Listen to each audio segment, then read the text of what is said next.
ମୋ ସାଥିର ଗପର ଅସର। ଆସ ପିଲାମାନେ, ଆମେ ଗୋଟେ ନୂଆ ଗପଟି ଶୁଣିବା, ଯାହାର ନାମ ହେଲା ହାତୀ ଓ ଚଢ଼େଇ। ଗୋଟିଏ ଗଛରେ ଚଢ଼େଇଟିଏ ତା ପିଲାଙ୍କୁ ନେଇ ରହୁଥିଲା। ସେ ଗଛରେ ଆଖପାଖରେ ହାତୀଟିଏ ବୁଲୁଥିଲା। ହାତୀ ସବୁଦିନ ଗଛରେ ତା ପିଠି ଘଷୁଥିଲା।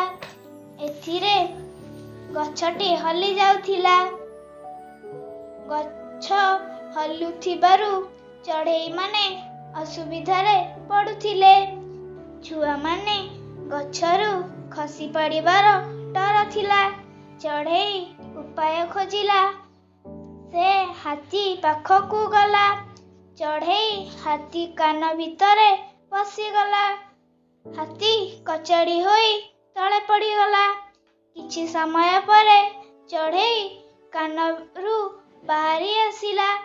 ହାତୀ ସେଠାରୁ ପଳାଇଗଲା। ସେ ଆଉ କେବେ ବି ସେଠାକୁ ଆସିଲା ନାହିଁ। ଏଠାରେ ଗପଟି ସମାପ୍ତ ହେଲା। ଗପଟି ଯଦି ଭଲ ଲାଗିଲା ମୋ ସାଥୀ ଚ୍ୟାନେଲକୁ ସବସ୍କ୍ରାଇବ୍ କରିବେ।